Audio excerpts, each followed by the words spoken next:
So, unless you've been living under a rock this past week, you know that Akira Toriyama, the creator of Dragon Ball, Dr. Slump, Sandland, and art designer for Dragon Quest, Blue Dragon, and a bunch of other things, passed away on March 1st of this year.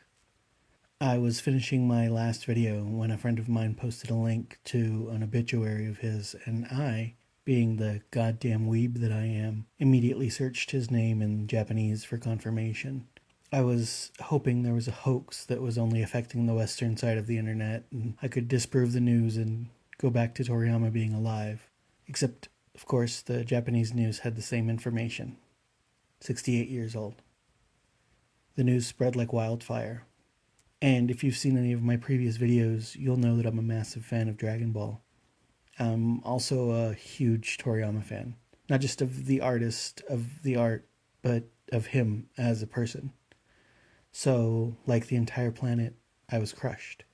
And I decided instantly what my next video was going to be. You see, one of my little hobbies is to scroll Reddit's r/DBZ subreddit and mentally answer the questions that get asked and quite often downvoted. Some of these probably got answers from the regulars and stuff, but I figure the best way for me to process the loss of a hero figure is to info dump about anything I can think of on Dragon Ball, Toriyama, and anything related. This video is probably going to be scattered, weird, and unless I can edit properly, you might even hear me cry a little. So without further ado, let's answer some dumbass questions and get weird about it.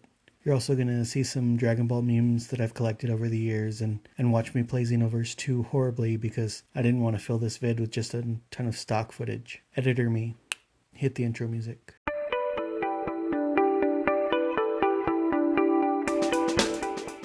The first question is by Kanex000 is, does Cell have Tien's DNA? If so, he could have used Dodonpa, which is said to be more powerful than the Kamehameha against Gohan, and he should have been able to use Tri-Beam, which is definitely stronger than Kamehameha. Cell has the DNA of the world's strongest fighters. He uses Solar Flare in his first form to escape from Piccolo, which tells us that he could probably use the Tri-Beam if he wanted. The original Dodonpa is said to be stronger than the Kamehameha, but I think it's because of how quickly the energy is concentrated, not the technique overall. And the Dodonpa doesn't really have the charging power of the Kamehameha. The Kamehameha is as powerful as it is because it's malleable. It can be fired from the hands, the feet, charged as a ball, it can be explosive, it can push, and it can be charged with one hand, which is why it's so useful. The Dodonpa is charged with one finger, and that's it. As for why Cell never used the Tri-Beam takes life energy as well as ki. It's not the smartest thing to use in a death battle, I don't think. Tien was prepared to use the Shin Tri-Beam against Cell because he was prepared to die. Moreover, the Tri-Beam doesn't really have killing power. It presses downward, and I think it's overall a poor killing technique, which I know is pretty mean to say given that Tien is an assassin by training. And even though Cell possessed a lot of those techniques, I don't think he was really willing to use them. But also consider that Cell didn't have the fighting expertise that the others had. So if he knew the techniques to use, he may not have known the right time to use them. And the great thing about a Kamehameha is it can be used at pretty much any time. This brings me to one of my first weird info dumps. Dragon Ball went on for so much longer than it should have. I mean, we're all grateful that it did, but Toriyama really wanted it to end originally after the first wish. The Legend of the Dragon Balls was supposed to end with the summoning of Shenron, but unfortunately for Toriyama, it became a smash hit, so it continued. I don't remember anything about when he wanted Dragon Ball to end, but I remember learning that he wanted Dragon Ball Z to end after the Frieza saga. With the birth of the Super Saiyan, Shueisha, the company that publishes the Dragon Ball manga, clearly wouldn't let that be the end of the story. With the Android saga, originally the androids that Trunks predicted were intended to be 19 and 20. However, Toriyama's editor wasn't impressed by 19 and 20. No one's going to be scared of a bald China doll and an old man. And that led to the introduction of 17 and 18, to which his editor said something like, no one's going to be scared of a couple of teenagers, which I think we can all disagree with now. But the same thing happened with Cell. The bug design wasn't great, and the second form, I mean, look at it. and that led to Cell's final form. Leads us to our next question. Canadian Guy 125 asked, why couldn't Cell use the Kaioken? Recently decided to start the manga of Dragon Ball and Dragon Ball Z after watching the show. I noticed how Cell said in chapter 170 that he could use a Genki Dama. Why couldn't he utilize Kaioken? It would have been OP with his regeneration, and it was used a number of times as Goku's signature in their eyes. They had never seen Super Saiyan at this point, so it's the next best thing. And that's a really interesting question. Of course, the base answer for anything like that is Toriyama forgot. But I honestly think that Cell would never be able to use the Kaioken for the same reason Ginyu couldn't fully control Goku's body. It requires a sense of oneness that Cell, being made of so many different creatures, really couldn't possibly have. Speaking of which, I think the initial statement was a bluff. I don't think that Cell could do the Genki Dama, the Spirit Bomb. It requires an openness of spirit, an openness of communing with nature or with others that Cell couldn't possibly have. So, did he have knowledge of the technique?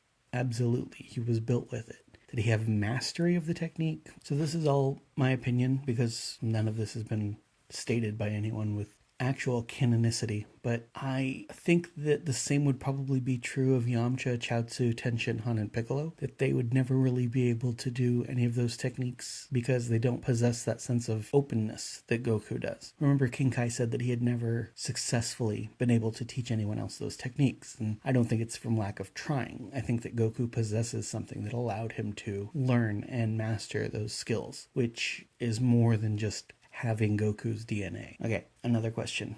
Another one from the Cell Saga, which I found it interesting that a lot of questions are about the Cell Saga. Efficient Farm 784 asks, why is Vegeta and Trunks so weak in the Cell tournament? I was rewatching the Cell Saga, and for me, it really doesn't make sense the fact that Vegeta and Trunks are so weak after going twice to the Time Chamber. After the first time, they became way stronger than before, but when they go again, it seems their power barely increased. Considering that Vegeta finds out how Goku was planning to surpass the Super Saiyan power before going in again in the Time Chamber. For me, it makes no sense that after training a whole year, not only were they not able to reach Super Saiyan 2, somehow understandable, but losing to Cell Juniors? Realistically, that's in quotations. Vegeta and Trunks should be at least as strong as Goku in the Cell tournament. Edit. I understand that Vegeta's training was not as effective as Goku, but 10 to 11 months of training should mean something. Also, we can see that in terms of raw power, buffed Trunks was able to match Cell. Something similar happens with Vegeta in his final flash. Vegeta was already capable of doing significant damage to Perfect Cell. About Goku's training, he also had to wait until Gohan reached Super Saiyan 1 to train properly. That plus the fact that Goku and Gohan left the Time Chamber before the 24 hours, Vegeta and Trunks had like 15 more months of training. Probably they just wanted to show that becoming a Super Saiyan 2 was more of a mental challenge rather than a physical one. The way I see it, Vegeta did not get stronger just because of the plot. And no, it wasn't just because of the plot. This speaks a lot into a flaw of Vegeta's way of fighting and why Goku beat him for so long. Vegeta was always looking for the next step, and that's it. Goku was looking for the next step endlessly. Goku's greatest challenge has always been himself. Vegeta's greatest challenge has always been whoever's number one. Once Vegeta reached the best, he would immediately want to show it off. He essentially did what Frieza did with Golden Frieza. As for why they couldn't beat the Cell Juniors, no one could. They were each as strong as a Cell. Goku held his own because he'd just gotten the Zenkai boost from eating a Senzu, but I don't think he would be able to beat a Cell without giving it his all, and there were 5 other Cells that wouldn't let him do that. And as for Trunks, he was way too green to be able to tell the depth of Cell's power. Unfortunately, I think he fell under the trap of thinking that there is enough training that someone can do. Once he reached Super Trunks, he figured that he had enough power to beat Cell and therefore the androids, and because he wanted to hide the power that he was certain that he had from his father, he didn't perfect it. Here's the next info dump. And this one's speaking of Vegeta, but did you know that Toriyama never really liked him? I think a lot of super fans know this, but people who are casual fans may not. It was really only due to Vegeta's popularity that Toriyama kept him around, and this is a huge reason why Vegeta never got his own villain victory or anything like that. Along with being a rival to Goku, it was because Toriyama never saw the appeal of the character that other people did. I think this is really interesting because of all of Toriyama's characters, Vegeta gets the best actual redemption compared to any of the other villains turned heroes. For example, you have Piccolo, who sacrifices himself for Gohan and kind of mellows out after that, but he didn't have that huge evil twist the way that Vegeta did, turning Majin Vegeta. And going back to the beginning with Dragon Ball, there was Yamcha, who was never really a villain. I think he was more of a temporary foil that was closer to the gag manga era. With Tenshinhan, we saw him change very drastically when facing Tao Pai Pai, but there was nothing as dramatic as Majin Vegeta. And really, this is one of the reasons why I like Toriyama as a person, because I can't think of any other modern artist that was as scared of his fans as Toriyama was. The fans wanted the series to go longer, it went longer. The fans wanted more Vegeta, he gets his own sub-arc in the Namek Saga. It's always been hilarious to me that a modern artist is so aware of his own meal ticket. And I don't say that like Toriyama was a starving artist or anything. Dr. Slump was a household name in the late 80s in Japan, but it must have been exhausting to be so aware of what your audience liked and didn't like. Thank goodness he never had a Twitter. Next question, and I think this is the last Cell Saga one. That Face When No Life 33 asks, or opines, Super Saiyan 2 Gohan was not sadistic. Describing him like that makes him come off as some sort of villain, and that is a huge overstatement. All he did was punch and kick Cell a couple of times, something he needed to do anyway to weaken him enough for a finishing blow. Sure, he blew off half of Cell's body with a Kamehameha, but that doesn't mean much when Cell could regenerate. Even when he refuses to finish Cell off, he does it because he felt like Cell deserved it, and that was justice for everything he did. Obviously, he let the power go to his head and was too arrogant to think Cell could pull out some sort of trump card, but there was no sadism there. I never see anyone refer to Super Saiyan Goku on Namek as sadistic, despite the transformation having a similar effect on him. So why Gohan? So this one's really interesting because I can't see Gohan as anything other than sadistic, and I think it's because of his eyes. Gohan is drawn with very happy eyes. In his childhood form and even as an adult, he's drawn to look naturally happier, even when fighting. But when he turns Super Saiyan 2 for the first time, it's partially because of the blood and tears that you see, but he shows absolutely no enjoyment in fighting the way that Goku seems to. I would absolutely describe him as sadistic, taking into account his natural personality. If you kind of reduce it to its core, then yeah, all he did was kick him a few times and blow him up a little bit. But it's a really strong reminder that everything we know about the Super Saiyan state is that it's a state of rage. And this is another thing that the abridged version kind of extrapolates the feeling and makes it more clear with, I'm not done tearing the wings off of this butterfly. Right? And it's not that he blows up Cell a little bit. It's that he blows him up, lets him hurt, and lets him recover from it. It's that everything that he does, he lets it linger. Every move is to punish. And the reason that's more sadistic is because that's not Gohan's personality. By the way, Goku is also absolutely sadistic. He slaps Frieza repeatedly, which is not part of Goku's fighting style before or after. And that's a fighting style that includes biting people. He bites multiple villains, but he never does anything so insulting as to slap them the way that he does for Frieza. He's definitely punishing him while fighting him. I think that what OP calls justice is not in character for either of those characters, because we know that Goku is not a justice type of character, and at that age neither was Gohan. So they absolutely both turn extremely sadistic when they first reach those forms. Let's talk about Ultra Instinct. Fatknees 2000 asks a valid question. What makes Ultra Instinct more divine than Super Saiyan God? UI gets so much cred from the other destroyers in the Tournament of Power, but they don't seem to care about the OG God form. What makes the two forms' respective definitions of divinity different?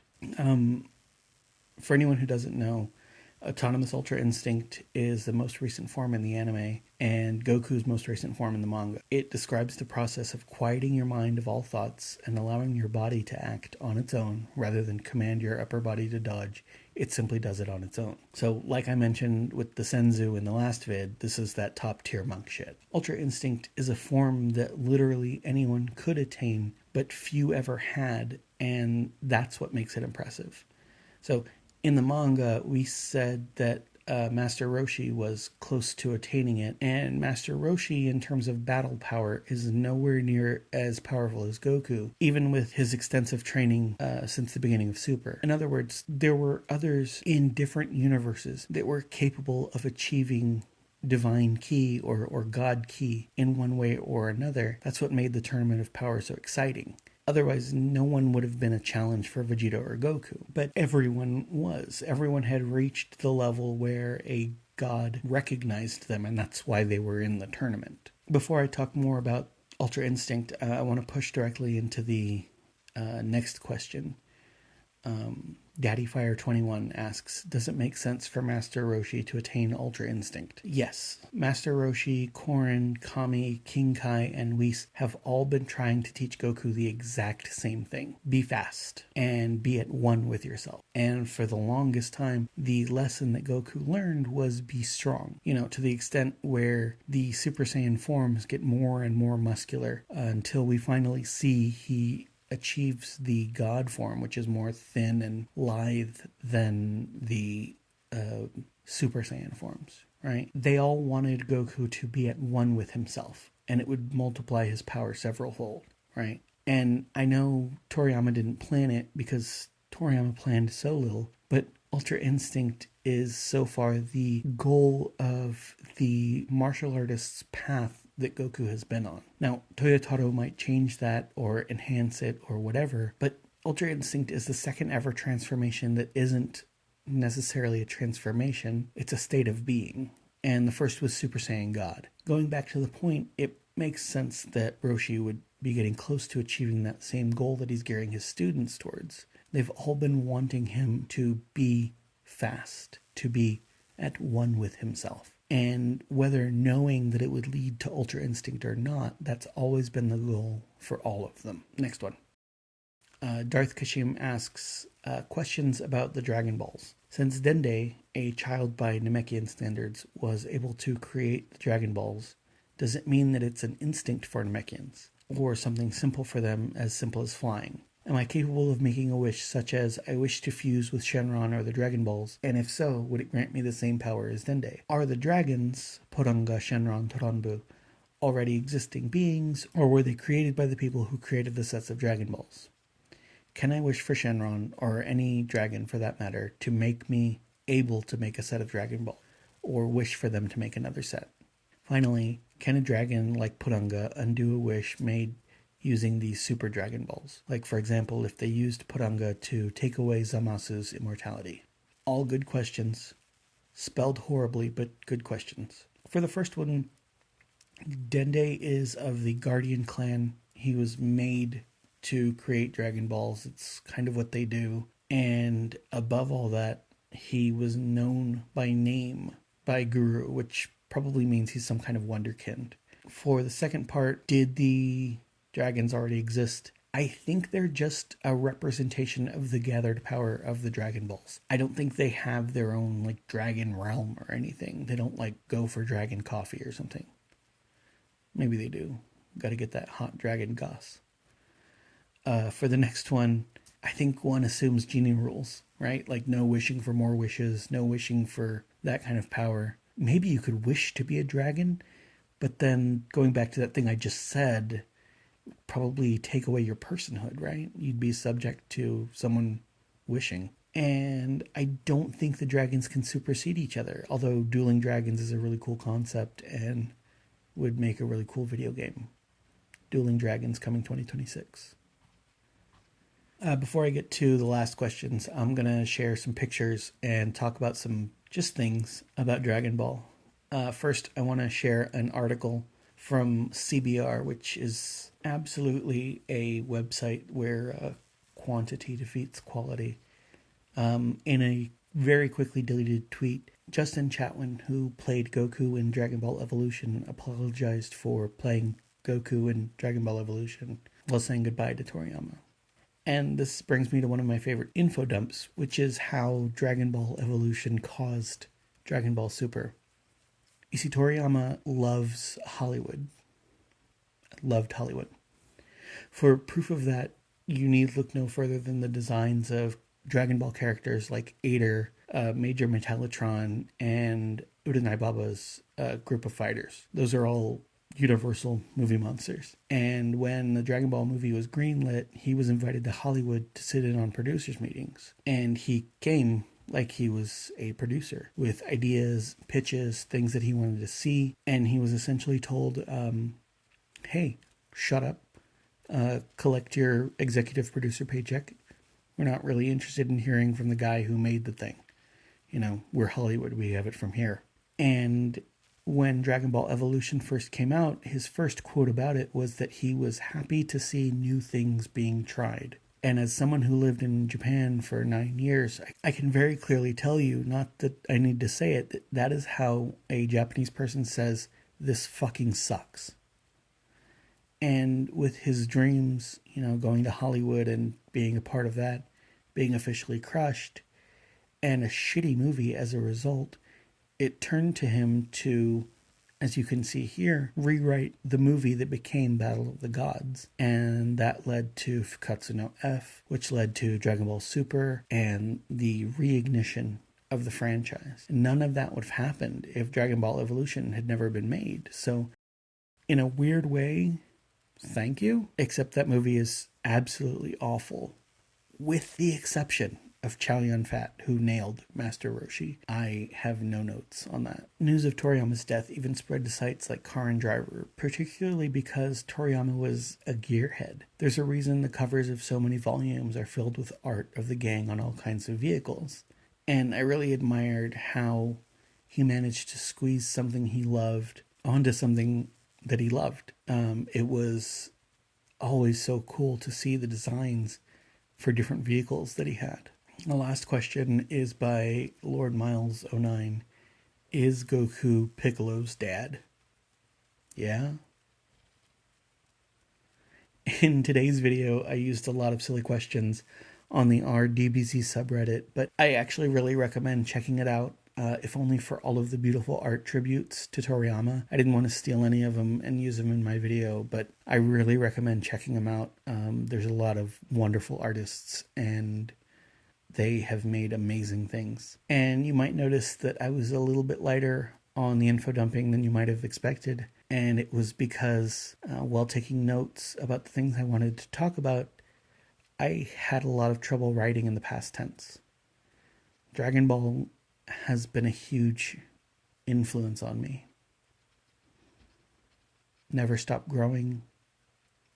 Stay innocent. Have pride in who you are. Take care of those you love. Be inquisitive. And I could try to boil it all down to simple words, but saying goodbye to our heroes is never so easy. And maybe it shouldn't be. Maybe that lets them live on through us. Thank you so much for falling upside up with me. It's the best way to fall down.